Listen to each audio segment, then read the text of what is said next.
Bom dia, pessoal. A gente vai falar aqui um pouquinho sobre como avaliar uma ideia, que passos a gente tem. Normalmente a ideia é uma coisa bem incipiente. Então, a gente traz algumas técnicas. Normalmente você tem um trabalho grande em validação, que é entender se essa ideia é boa ou não. Então a gente traz meio que um roteiro que te ajuda nesse processo, certo? Muita dessa experiência vem do histórico aí. Só para eu entender, quem conhece o Startup Brasil? Já ouviu falar no Startup Brasil? Levanta a mão. Quem saberia explicar o que é o Startup Brasil? Acontece, às vezes nem eu. Demorei uns 3 meses para entender. Então vamos lá. Eu primeiro vou me apresentar, depois eu falo do Startup Brasil rapidamente e entro no conteúdo. Certo? Eu sou engenheiro de formação, eu sou baiano, vocês em pouco tempo percebem isso pelo sotaque. Sou baiano, eu mudei para Campinas para estudar, eu fiz engenharia mecânica. Durante a faculdade eu sempre me interessei por atividades empreendedoras, então eu fiz pesquisa de utilização de redes neurais em tomada de decisão empresarial, eu participei muito de empresa júnior, então eu fui o presidente do núcleo das empresas juniores da Unicamp, que foi talvez a grande experiência de liderança que eu tive na universidade. Depois da universidade eu trabalhei numa consultoria de inovação, uma empresa que essencialmente ajuda as empresas a inovar, ou ajuda as empresas a se tornarem mais inovadoras. Uma mais focada em produto, outra mais focada em cultura, em transformação organizacional. E essa experiência da Inventa, inclusive muitos desses slides que eu trago hoje são dessa consultoria, foi fenomenal. Eu trabalhei 4 anos aí com fundo de investimento, com grandes empresas, com universidades, trabalhei liderando empresas no Brasil e na Colômbia, que a gente tinha escritório lá. Um pouquinho dessas experiências, elas estão aí, certo? Nesse processo, eu acabei me envolvendo muito com atividades de empreendedorismo. Então, até por interesse pessoal, eu comecei a mentorar alguns programas de aceleração.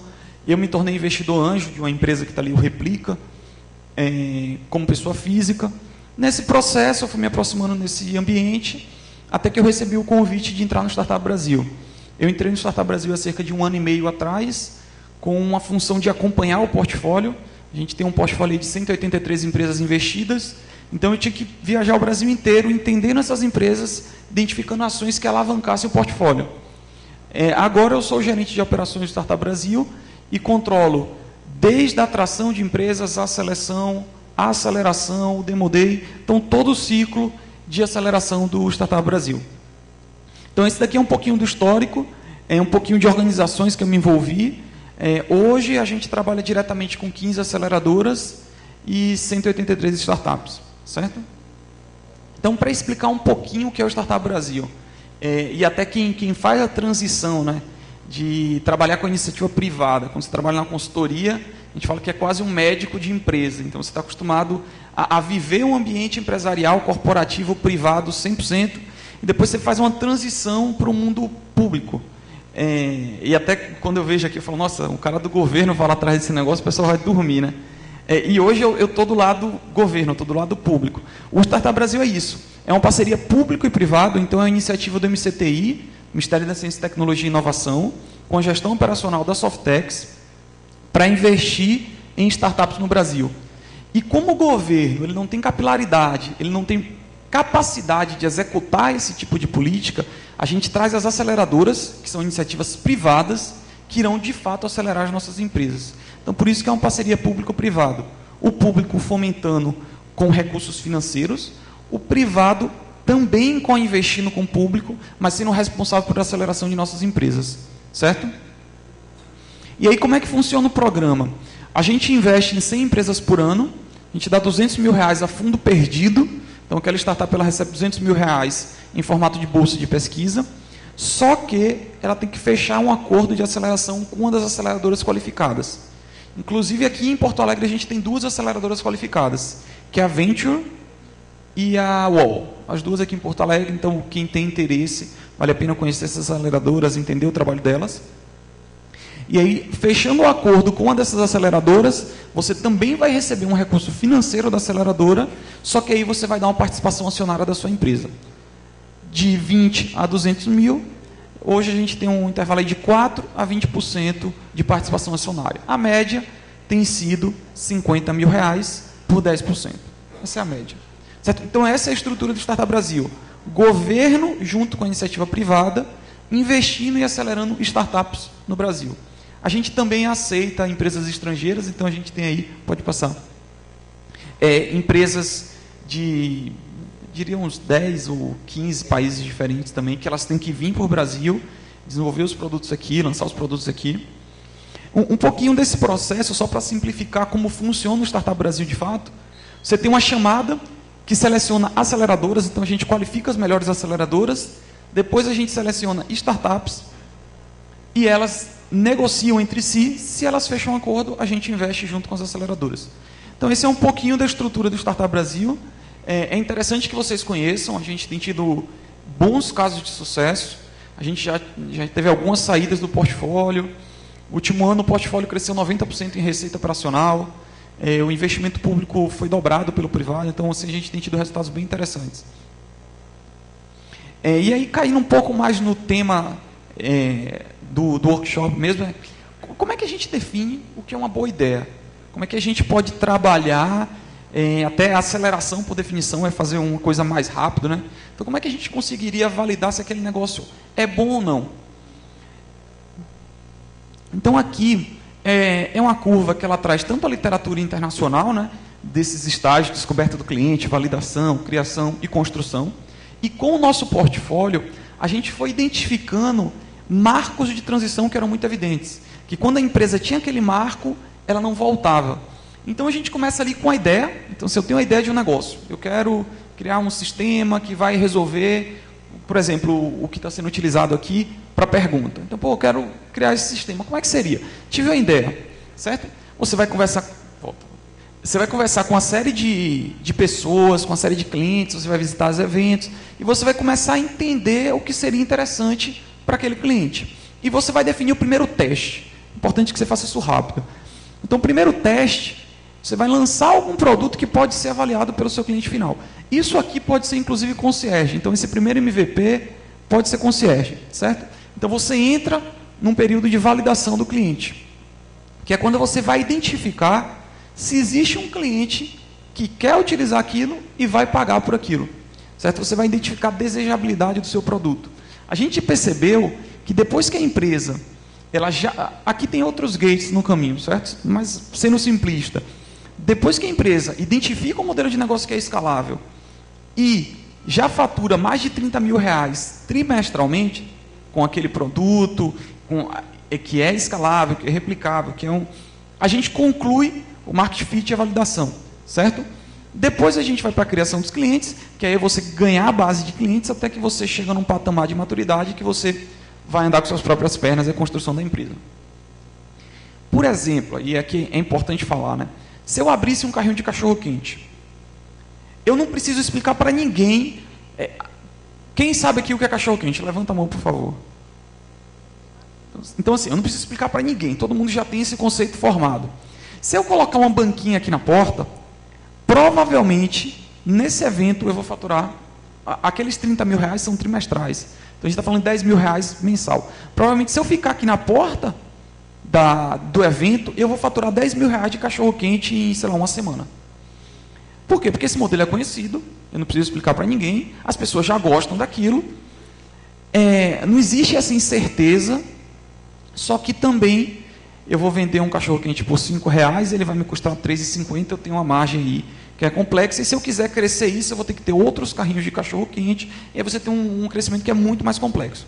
Quando a gente fala de empresas de tecnologia, e eu vou sempre citar os casos de empresas de tecnologia, a gente vai ter muito mais dificuldade com que todos vocês conheçam o produto, certo? Além disso, quando eu crio uma plataforma, ninguém passa na frente daquele endereço web, eu tenho que levar pessoas para aquilo. Então, assim, esse período de identificar se existe um mercado, se o seu produto é válido, é muito complexo. É muito mais complexo do que qualquer empresa tradicional. No entanto, os próximos passos, eles são muito mais, assim, saudáveis. Você vai ter muito mais margem, você vai ter mais poder de escalabilidade. Mas só para a gente começar a ter referência. Quando a gente fala do Startup Brasil, a gente está falando de um portfólio privilegiado. Só para vocês terem uma ideia, hoje a gente tem uma taxa de 6% de aprovação. A cada 100 empresas, 6 são aprovadas. E aí a gente começou a medir esses tempos. Para a gente chegar no final da validação, que você fala, puta, tem gente querendo pagar por isso, e eu faturei 30 mil reais no trimestre, o que é muito pouco, não paga muitas vezes nem o salário do dev com imposto. Quanto tempo vocês acham que isso demorou? Então, só para eu entender, quem acha que demorou 3 meses, levanta a mão, por favor. 3 meses. Então, eu chegar, que eu tenho um modelo de negócio escalável, replicável, algumas pessoas utilizando, faturando 10 mil reais por mês. Ninguém acha que fez isso em 3 meses. Quem acha que são 6 meses? Começaram a surgir ali algumas pessoas, 6 meses. Estou falando de média, né? A gente tem os casos atípicos. Então, tá certo, 1 ano. Quem acha que demorou 1 ano? Acho que já ficou bem mais preenchido. Quem acha que demorou 1 ano e meio? Beleza. 2. Então, assim, a gente tem uma normal aqui, certo? Que 1 ano ficou, sei lá, 66%. Aí a gente tem alguma coisinha ali em 6 meses, praticamente 0 em 3, praticamente 0 em 2. Isso daqui é o resultado do nosso portfólio. É o que o nosso portfólio representa. Representa que o tempo que as pessoas demoram para lançar um mínimo produto viável, o que pode ser testado no mercado, que seu cliente vai avaliar a hipótese de negócio, é 1 ano. Certo? Então, assim, esse cara nem fatura nada. Ele mal tem produto. E depois, demoraram 455 dias para a gente ter, em média, o final da validação. Então, assim, mais de 2 anos. É muito normal, quando eu apresento isso aqui, o pessoal tem uma cara de espanto. Fala assim, mais de 2 anos? Inclusive, de onde que veio o salário desse povo? Aí surge o problema do venture capital. Você tem aí quase 2 anos de fluxo de caixa negativo, que você vai ter que bancar de algum jeito. Ou vai ser bootstrapping, ou você vai ter que levantar capital.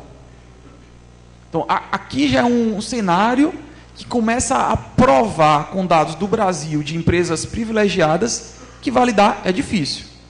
É bem difícil. Então, muito do que eu vou apresentar aqui hoje são técnicas que ajudam nesse processo. Inclusive, a gente já tem alguns números que são interessantes. Por exemplo, se você demorar mais de 500 dias... o primeiro mito. Eu estou fazendo uma validação muito bem feita, porque depois eu vou crescer mais rápido. Mentira. As empresas que fazem descoberta mais rápido são as que fazem validação mais rápido. Inclusive, a gente tem uma estatística que quem demora mais de 500 dias na descoberta tem mais de 70% de se quebrar. Então, assim, quem demora muito na primeira parte tende a quebrar. Do mesmo jeito, quem faz a segunda parte rápida, faz a terceira parte mais rápida ainda. Então, não tem essa, eu estou validando bem feito, por isso que eu estou demorando, mas depois eu vou crescer mais rápido. Não, é proporcional. As empresas que validam mais rápido, elas crescem mais rápido. As empresas que validam mais devagar, elas crescem mais devagar. Então, isso é muito mais um comportamento empreendedor do que um preciosismo na validação, um preciosismo na construção do produto. Isso é um comportamento do empreendedor. Certo? Então, dar essa noção de tempo é muito importante para vocês entenderem a complexidade que é validar uma ideia. Certo? Obviamente, aqui eu estou falando de mais do que uma ideia. Eu estou falando de empresas, tem CNPJ, que tem equipes, e que estão tentando ganhar mercado. Certo? A ideia, ela está aqui no comecinho, seria só esse primeiro ponto. E aí eu vou trazer um conteúdo que ela vai colocar alguns pilares para te direcionar nessa validação. Certo? Então, a gente sempre que trabalhava em inovação, a gente pensava no tripé. Então, esse tripé, ele existia desejabilidade, que normalmente é mais difícil, você ter alguma coisa que realmente é desejável, que as pessoas queiram pagar por aquilo. Beleza, eu posso criar uma coisa desejável, mas aquilo é tecnicamente possível? Vou dar o meu exemplo. Eu vou sair daqui, eu vou ter que voltar para São Paulo. Eu realmente queria piscar o olho e aparecer na minha casa. Isso é muito desejável. Isso é tecnicamente possível? A gente tem engenharia, a gente tem tecnologia para executar isso hoje? Não. Então você tem que pensar em desejabilidade e execuibilidade. Beleza, é possível. Será que eu conseguiria ter mercado se eu piscasse o olho e chegasse em São Paulo, mas essa viagem custasse 50 milhões de reais? Qual é o tamanho desse mercado? Quantas pessoas pagariam por isso? Então, isso também tem que ser economicamente viável. Se você não tem o tripé, você cai. Então, pense muito bem nos 3 pilares. Desejabilidade, rentabilidade, execuibilidade. Por exemplo, pensa que você construiu uma máquina, que ela é super útil, vai mudar a vida da população, todo mundo vai ficar muito feliz. Só que assim, para você operar essa máquina, você precisa dos 2 braços, das 2 pernas, você tem que ter atenção 100% do tempo. E assim, se você piscar o olho, se você se desconcentrar, você morre. Quem usaria essa máquina? Essa máquina é o carro. Você usa as 2 pernas, os 2 braços, ela vai mudar a vida da população e se você piscar o olho, você pode morrer. Então, assim, a desejabilidade, ela é preponderante. Realmente busquem coisas que tenham desejabilidade muito forte. E aí, para você chegar no nível de disrupção, de você matar a tecnologia antiga, é considerado que você tem que ter uma proposta de valor 10 vezes melhor do que a antiga. É como se a gente falasse que andar de carro é 10 vezes melhor do que andar de cavalo. E andar de cavalo é 10 vezes melhor do que andar a pé. Ou andar de avião é 10 vezes melhor que andar de carro. Você só consegue suprimir uma tecnologia antiga tendo uma proposta de valor 10 vezes melhor do que a antiga. Certo? Então, pense sempre nesse tripé. A desejabilidade, ela vai direcionar tudo. Mas antes de pensar na desejabilidade, eu sempre gosto de trazer um pouco, até trazendo o lado da engenharia para a área de negócios, é ter noção do mercado que você está entrando. Então, assim, do lado direito do seu cérebro, que vai determinar a compra, e tem vários estudos comprovando que todas as compras elas são emocionais, apesar das pessoas serem muitas vezes racionais. Então, assim, o lado direito, o lado da emoção, da criatividade, você vai pensar na desejabilidade. Os outros 2, o lado racional, vai pensar execuibilidade e economicamente viável. Então, aí eu trago do lado esquerdo a importância de vocês entenderem o negócio que vocês têm. Quem conhece essa história aqui? É a história do xadrez. Quem conhece não responde, certo? O cara inventou xadrez. E aí a pessoa do reino, ele ficou encantado com aquele jogo maravilhoso, mas ele tinha inventado aquilo para se distrair. Aí o rei falou, não, vem aqui que eu vou te dar um prêmio, porque eu realmente fiquei encantado com esse seu trabalho, então, muito interessante. Ele falou, não precisa. Não, peça o que você quiser. Aí ele falou, não, pode colocar 1 grão de trigo na primeira casa, 2 grãos na segunda casa, 4 na terceira casa, 8, 16, 32, até encher o tabuleiro. Quando encher o tabuleiro, você me devolve. Aí lembrando, né, são 64 casas, sem abrir o Excel, pensando em ordem de grandeza. O grão de trigo é muito pequeno, não sei se todo mundo tem essa noção, bem pequeno. Quem acha que teria uma xícara de grão de trigo, essa quantidade de grãos, levanta a mão, por favor. Uma xícara. Vamos lá, ninguém acha que é uma xícara. Um saco grande, quem acha que é um saco grande? Pensa no saco lá de feijão, que talvez aqui. Saco grande de trigo. Quem acha que essa quantidade, já tem algumas pessoas que acham que essa quantidade seria um saco grande. Tá certo.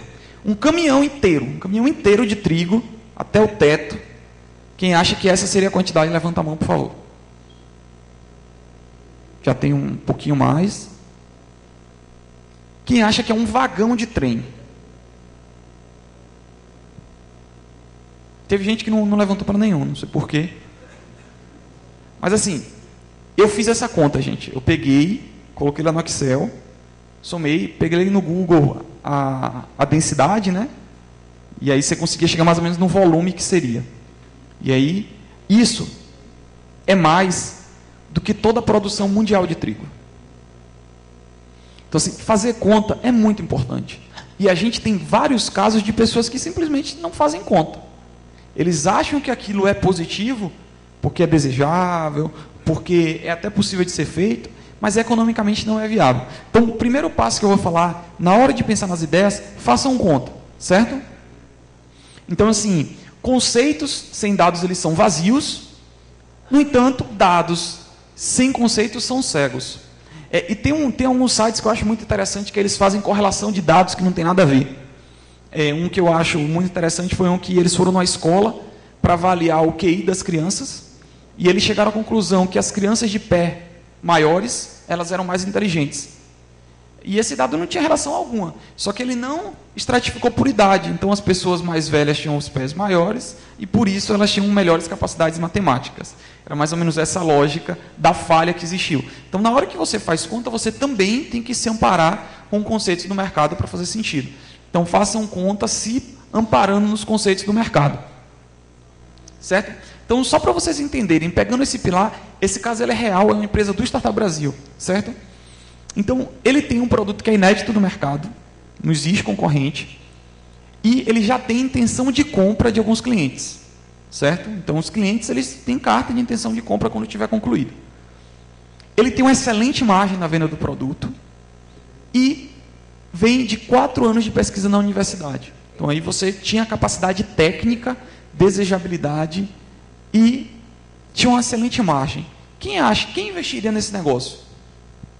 Eu investi, né? Sou Startup Brasil, a gente investiu. Quem investiria nesse negócio aqui? Quem não investiria? Quem não investiria? Poucos investiriam e ninguém não investiria, né? Tem alguma... Mas tudo bem. O ponto é, eles não fizeram conta. E quando a gente foi aprofundar, a gente fez conta com eles. Então aqui é um pouquinho do tamanho de mercado deles. Eles têm 5 potenciais clientes no Brasil e eles só vendem 10 máquinas por cliente.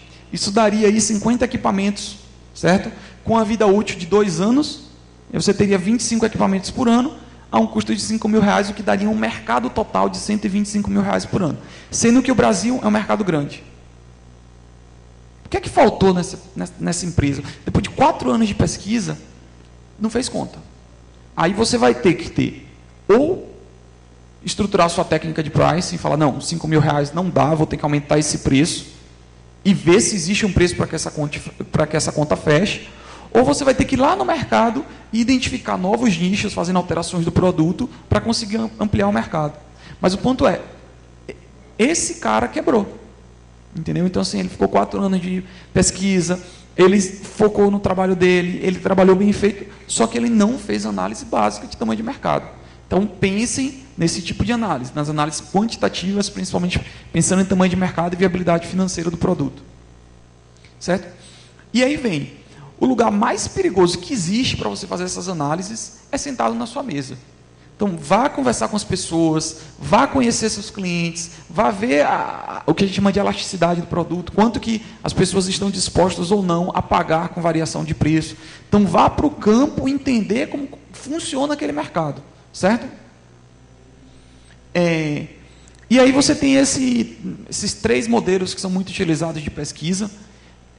Primeiro, é a quantitativa. Você vai usar dados secundários, fazer contas para chegar a algum sentido. Você tem as perguntas qualitativas, que são aquelas que são abertas. Então, por exemplo, o que você mais gostou desse produto? E ele vai lá e escreve o que ele gostou.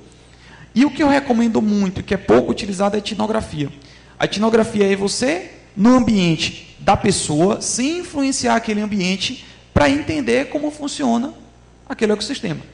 Então, a etnografia, só para vocês terem uma ideia, eu fiz um projeto que a gente trabalhou com seguradora de automóvel.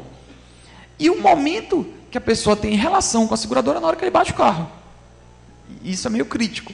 Então, a gente ficou com o guincho 1 semana, entendendo como era a relação que a pessoa que acabou de bater o carro tinha com o guincheiro lá.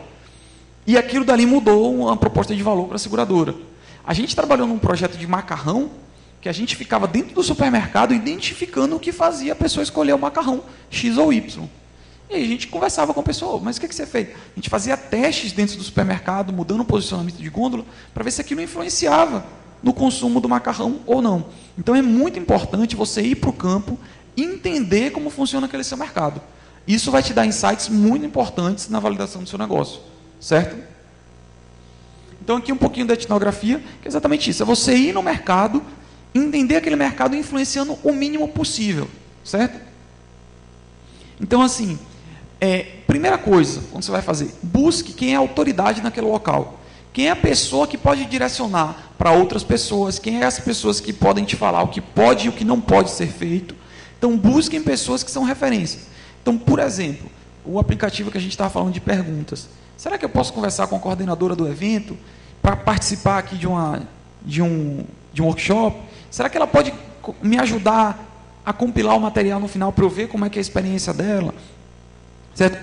Então, aproveite o máximo essa oportunidade. E uma coisa que é muito importante é aquilo ali, descreva os fatos. Então, a gente fala, primeiro você descreve o que está acontecendo, depois você tira a foto, depois você filma. Então, assim, se você puder filmar, excelente. Você bota uma câmera aqui e depois você assiste em casa. Se você não puder, tire foto. E, por último, descreva. E descrever, para mim, aconteceu uma coisa que foi muito interessante. Uma vez eu conheci uma pessoa que ela trabalhava com teatro para cegos, deficientes visuais. E aí ela falava muito sobre isso.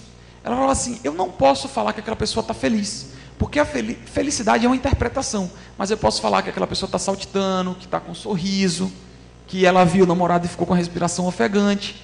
Mas se eu falar que ela está apaixonado, isso foi uma interpretação minha. E na etnografia você tem muito essa característica de descrever o que está acontecendo e não a interpretação daquilo, porque a interpretação ela já traz uma característica sua. Quando a gente fazia pesquisa etnográfica, a gente ia para uma sala, colocava tudo que a gente tinha, todas as fotos, todas as entrevistas, os vídeos e tal, e a gente começava a discutir em conjunto quais eram os principais insights que a gente trazia daquela pesquisa etnográfica. Então, foquem em ler o que está acontecendo, principalmente quando você vai trabalhar em equipe e você vai explicar para outra pessoa, explique o que aconteceu e não sua interpretação. Certo? A gente trabalhou em um projeto, por exemplo, que tinha eles perdiam muita embalagem.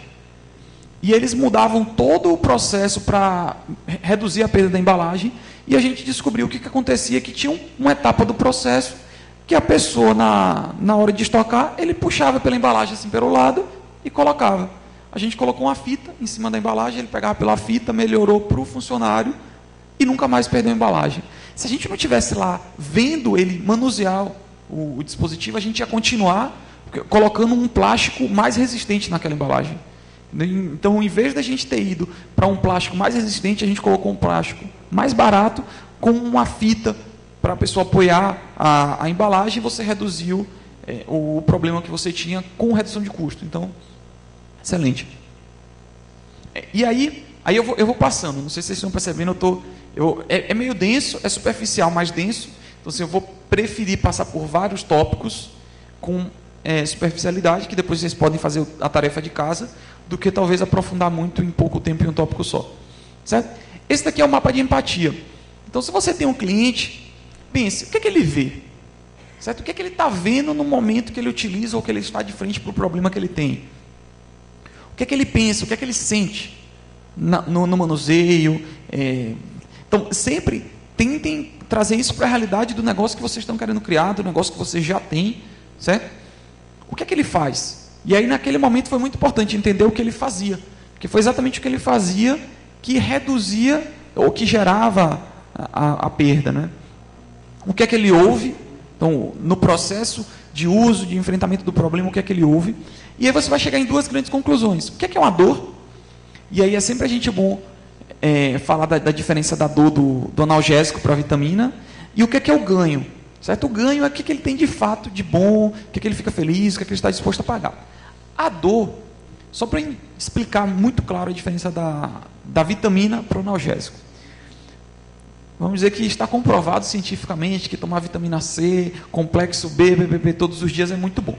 Quem hoje, quer dizer, quem na última semana tomou todos os dias algum complexo vitamina, levanta a mão, por favor. Eu não tomei. A gente tem uma pessoa, duas. Então, assim, última semana, todo mundo sabe que é muito bom. Talvez tenha algumas pessoas que sejam contra o uso do medicamento, mas ok. O ponto é muito bom, mas duas pessoas dessa sala, tem quantas pessoas nessa sala? Sei lá, 100. Então, 2% da população, de fato, está comprando uma coisa que é muito boa, só que é vitamina. Se vocês ficarem doentes de cama, assim que você não aguenta levantar com dor de cabeça, quem aqui toma analgésico? Então, assim, aí a gente passou de 80% da sala. É a diferença de você trabalhar com vitamina e você trabalhar com analgésico. Foque nas dores que são mais críticas.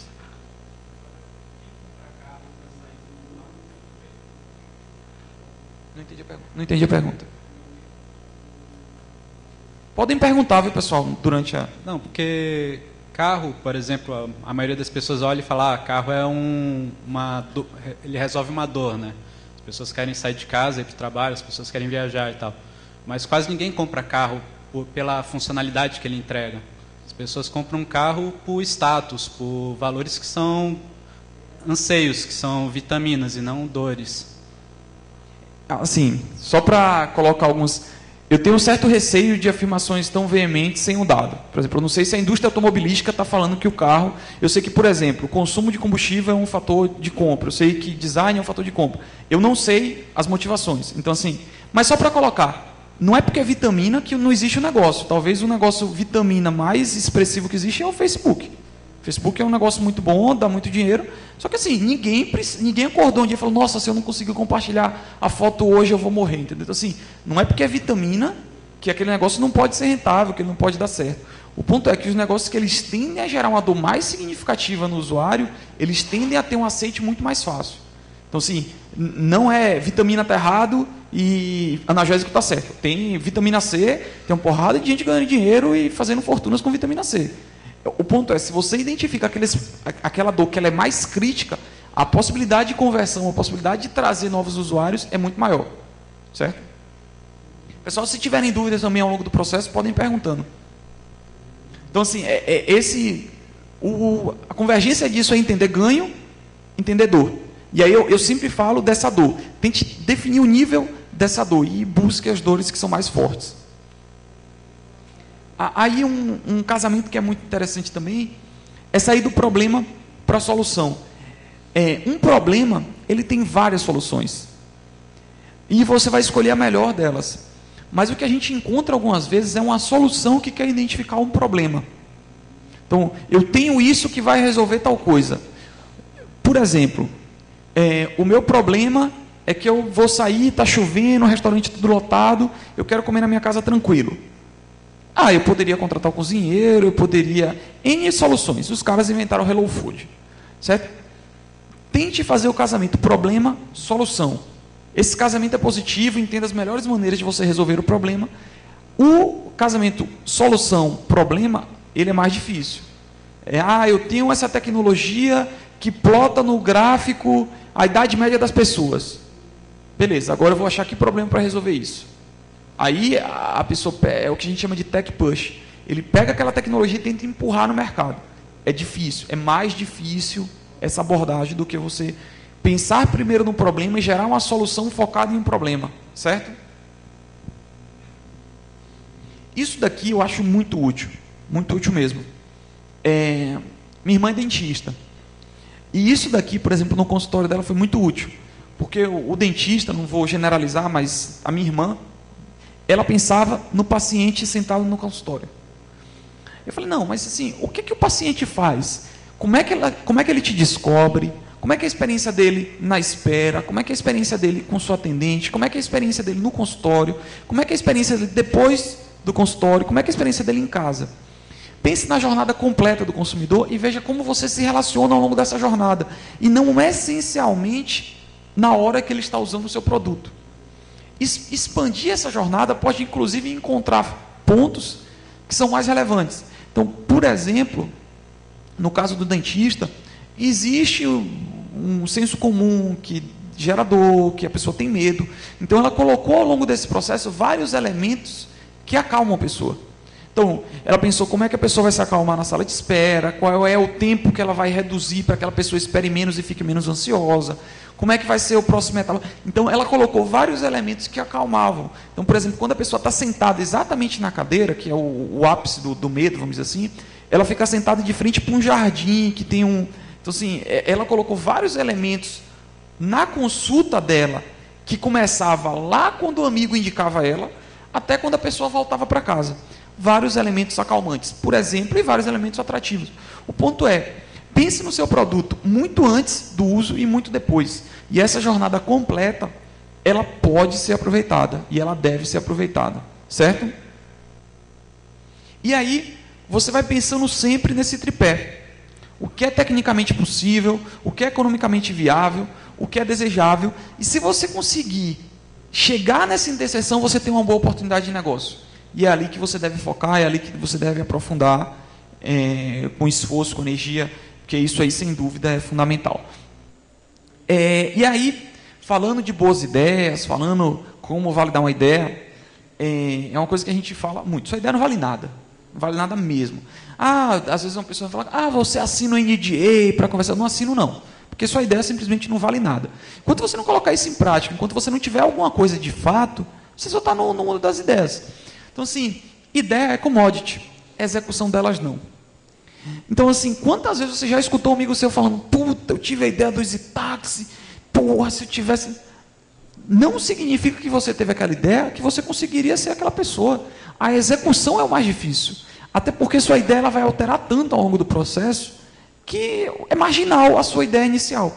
Então, pense muito mais em execução. Eu falei um pouco de ideia, de algumas técnicas de validação, mas na prática o que importa é sua validação. E aí, a gente foi tentar entender qual era o perfil, o que existia nas empresas que estavam dando certo no Startup Brasil. A gente consegue hoje estratificar o portfólio, a gente pegou alguns casos que a gente considerava casos de sucesso, e a gente falou, pô, será que esses caras, antes de entrar no Startup Brasil, eles já tinham uma validação e uma atração prévia? E aí, quando eles receberam o dinheiro, foi a hora que eles pipocaram, e a gente percebeu que só 36% das empresas tinham esse perfil. Eles entraram no Startup Brasil já validado, já tracionado. Então, assim, 64% não tinha isso. Então, não dá para vincular com isso. Será que o modelo de negócio era claro? Na hora que ele entrou no Startup Brasil, o modelo era claro, já sabia como ia ganhar dinheiro, que canais que eles iam utilizar? Também não foi expressivo. É expressivo. 55% é um número expressivo. Se você for pegar a quebra, é muito mais que isso. Mas o ponto é, não foi o mais relevante. A gente falou, não, talvez se aquele cara tem 10 anos de experiência na área de alimentos, vai ser determinante para o sucesso da empresa. É importante. Mas também não apareceu com maior frequência. E aí o mais interessante é que as coisas que apareceram com maior frequência foram os aspectos vinculados com a equipe, que foram a equipe com competências equilibradas. Hoje 100% das nossas empresas têm pessoas técnicas como sócios. A gente não tem nenhuma empresa sem um sócio técnico. E além disso, o que a gente chama de equipes complementares é quando você tem uma equipe sócio, fundador, técnico, negócios e design. Esse tripé, o design muito pensando em usabilidade do usuário, né? Mais do que o aspecto visual em si. Então, é design com UX e o aspecto visual. Então, assim, 91% tinha essa equipe equilibrada. Então, pô, começou a parecer relevante. Tinha, no caso, uma equipe que não tinha uma pessoa técnica. E quando a gente foi? Equipe com histórico relevante, experiência e formação. Então, quando a gente pegou aquelas empresas que estavam dando certo, todos, sem exceção, a equipe, de maneira geral, era complementar e tinham experiências relevantes nas suas áreas de atuação, já tinham passado por grandes empresas, já tinham feito um PhD. Inclusive, um mito que caiu foi da startup da pessoa de 20 anos. Se você pega os nossos empreendedores de sucesso, eles têm mais ou menos 30 anos. Certo? Alguns um pouco mais, alguns um pouco menos, mas a gente não tem no nosso portfólio o menino de 17 anos milionário. Nenhum. Então, assim, isso também é um mito aí da startup, como... Certo? E aí, essa frase é muito legal do fundador das Apps, que é: pessoas incríveis, ao lado de mais pessoas incríveis, fazem grandes coisas acontecerem. Então, talvez mais importante do que validar aquela sua ideia, passar por todas aquelas técnicas, é quem é que está do seu lado. Quem é a pessoa que vai te ajudar a fazer essa empresa dar o próximo passo.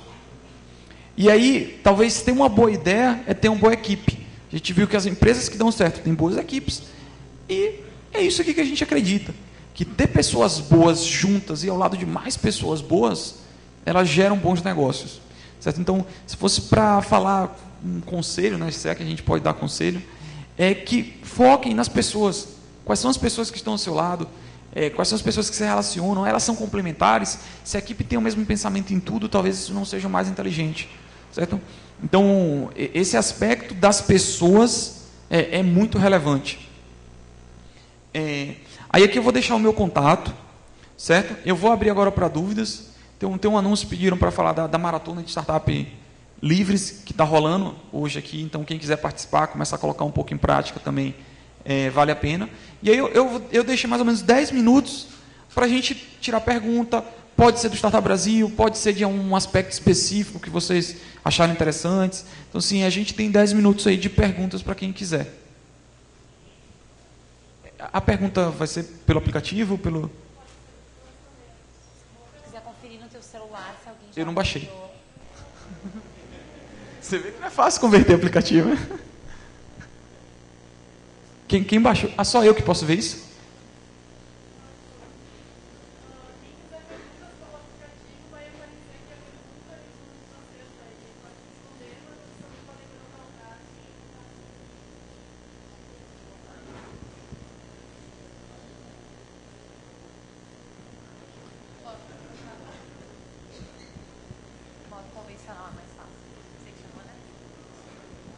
Oi, tudo bom?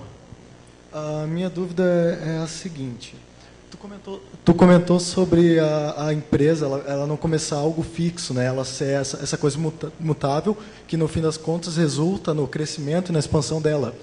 Mas a minha dúvida é, quando eu começo com uma ideia e eu vou elaborando ela, e chegam colaboradores que colocam mais ideias, até onde eu posso estar considerando a ideia deles dentro do meu negócio, entende? Até onde eu valorizo a ideia deles dentro do meu negócio, sendo que eu iniciei o negócio. Então, eu ainda me considero majoritário, mas até onde a ideia pode entrar em, vamos dizer, em porcentagens, né, do quanto ele vai ter da empresa?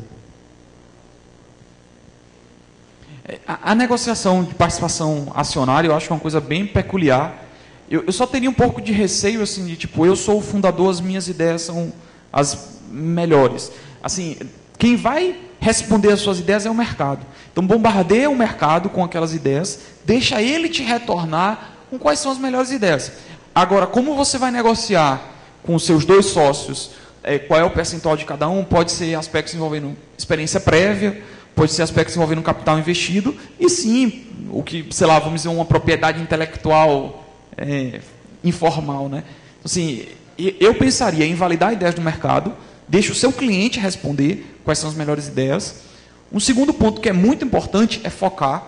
Não adianta você trabalhar 50 produtos ao mesmo tempo, então tente ter pelo menos uma proposta de valor clara, e tente identificar essa proposta de valor e ideias que sejam incrementais dentro dessa proposta de valor, ok, porque se você ficar pivotando a sua proposta de valor em todo momento, você não vai dar o próximo passo.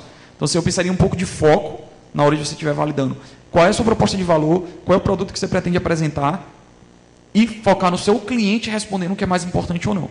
A participação do seu negócio, aí eu acho que é uma negociação muito peculiar de você com seus sócios, que eu acho que uma das coisas que mais dificulta o crescimento da empresa é briga societária.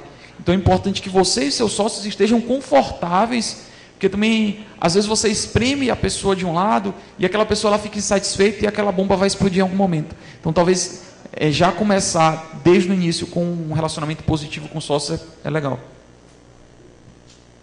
Ali, ó.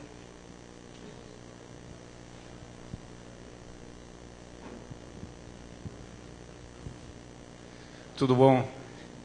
Eu vou fazer essa pergunta, na verdade é mais uma demanda para ti.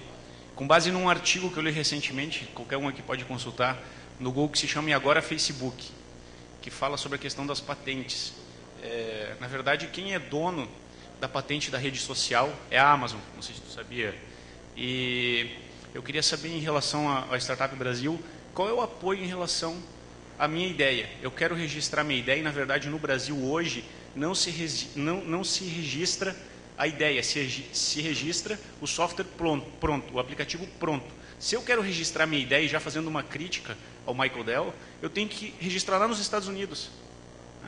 Eu não consigo registrar o meu código-fonte aqui, eu tenho que registrar o código-fonte lá. E eu falo isso porque eu faço parte de algumas equipes que já tiveram as ideias roubadas. E algo que é muito típico aqui no Brasil. Você inventa, tem a ideia, mesmo que você não execute, lá eles pegam a tua ideia, executam lá e ganham dinheiro lá. E tu não ganha nem os teus royalties aqui. Nesse sentido, o Startup Brasil auxilia nessa questão de direitos autorais e patentes? É uma questão muito peculiar com as aceleradoras. Voltando lá para o conceito até do Startup Brasil, a gente entende que o governo não tem capacidade de operacionalizar esse tanto de informação. Então a gente traz uma iniciativa privada, que sim, ela é responsável por isso. Inclusive, algumas delas têm especialistas de propriedade intelectual dentro da aceleradora. Aí eu volto sempre para aquele ponto. Eu acho que a melhor maneira de você proteger a sua ideia é ganhar mercado. É crescer, é tracionar. Até porque eu volto, tipo, a ideia ela tem um valor muito menor, até se você quiser licenciar, do que uma coisa executada. Então, assim, a melhor maneira de se proteger uma ideia é tendo escalabilidade com aquela ideia. Entendeu? Então, assim, talvez, não sei mesmo até que ponto uma ideia vai ser tão... Eu não acho que a Amazon é vitoriosa pelo Facebook porque eles inventaram rede social. Não acho mesmo. Agora é Igor falando, entendeu? Não é um juiz. Eu, Igor, falando, eu não acho que a Amazon tem louro nenhum com o Facebook. Por exemplo. Porque ela teve uma ideia anterior e isso aí talvez o Facebook roubou. Aí eu volto, a execução daquela ideia é muito complexa. Tanto que olha a quantidade de redes sociais que apareceram e que o Facebook matou todo mundo, né?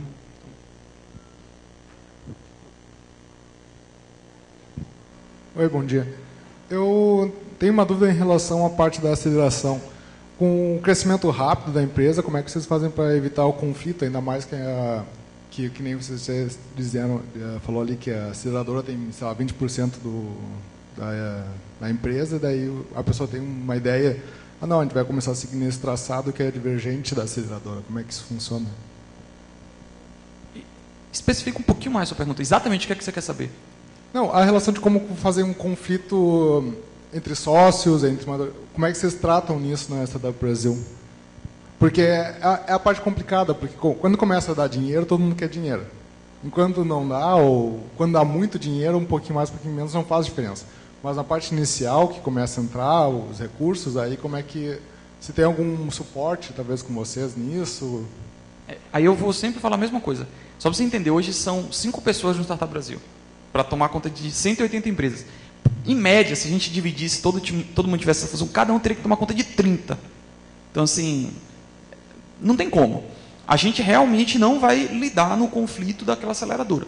Agora, o que acontece, já aconteceu, são romperem e a gente apresentar aquela startup para outras aceleradoras. Isso já aconteceu. Agora, a regra do jogo está dita antes de você entrar.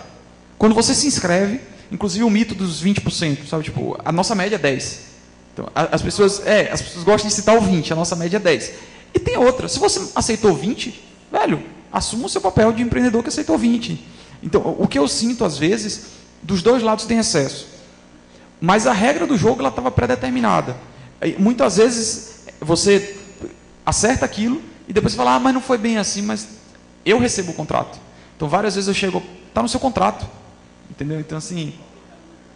É só porque tem esse... Eu vejo tanto da aceleradora, que questiona algumas coisas que eu devolvo e falo, vai, está no contrato, quanto da startup que fala, está no contrato. Então, eu daria um pouco mais de atenção na negociação. A negociação é um pilar crítico. As aceleradoras são muito diferentes. Então, quando você vai conversar com a aceleradora, tem uma que é extremamente metodológica, que ela fala, a gente segue isso aqui, tem uma que ela é menos metodológica, que ela segue, sei lá, mais redes de relacionamento. Então, pensaria muito bem na escolha da aceleradora para buscar uma que tenha alinhamento com o que você pensa de negócio. Isso vai mitigar muito a parte de conflito.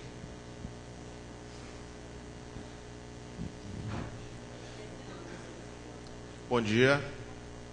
Aqui.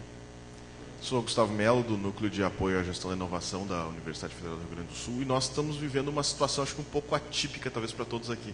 Nós temos um edital em aberto com 20 oportunidades de empresas para receber, não para receber investimento diretamente, mas para consultoria, desenvolvimento. E nós estamos tendo dificuldade em receber inscrições. Eu não sei se tu já viu algum caso assim parecido no Brasil ou não, de ter... Nós temos o recurso garantido, nós temos a verba, nós temos tudo, mas nós temos uma dificuldade, não sei se é uma questão de uma cena local de Porto Alegre, região, que é um pouco diferente do resto do Brasil, não, mas nós temos, eu noto uma dificuldade em receber inscritos e inscrições para o nosso programa. Não sei se tu tem alguma notícia de algo parecido, ou se é uma questão nossa mesmo da universidade. Para mim tem dois motivos. Ou é falha de proposta de valor não está atraente, ou é falha de comunicação. Assim, dividindo muito claro o problema, entendeu? Ou mal comunicado, ou a proposta de valor que parece atrativa para a universidade e não parece atrativa para o empreendedor. De maneira simplista, lógico. Última pergunta, viu, pessoal? Aqui.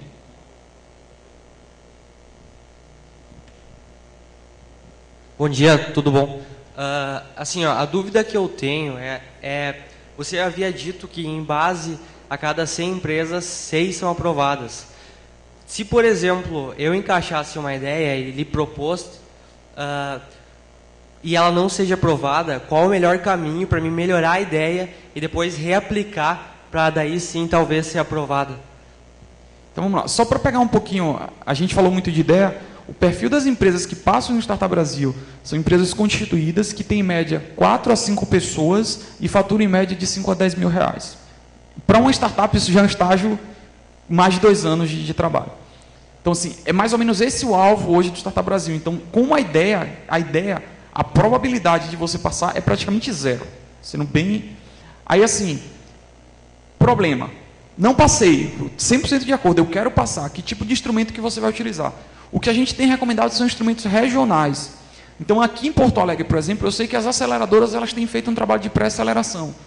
O Sebrae tem feito em vários estados, eu não sei exatamente como tem sido aqui, um trabalho muito forte com essas empresas. E aí as universidades com incubadoras.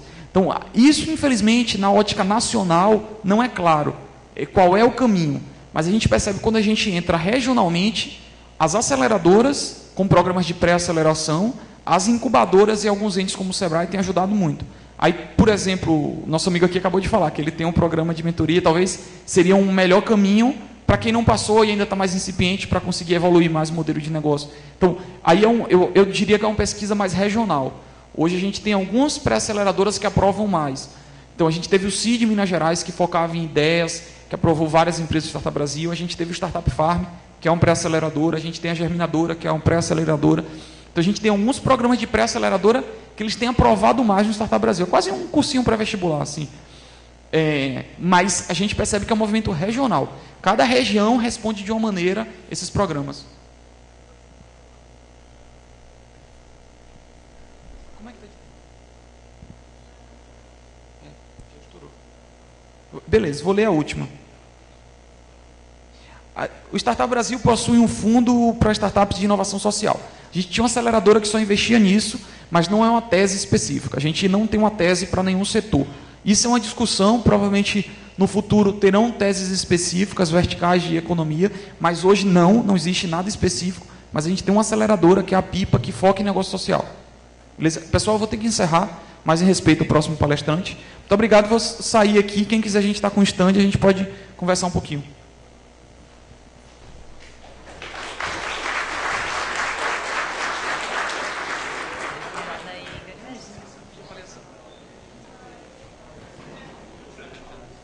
Pessoal, lembre-se de avaliar o palestrante através desse aplicativo, por gentileza.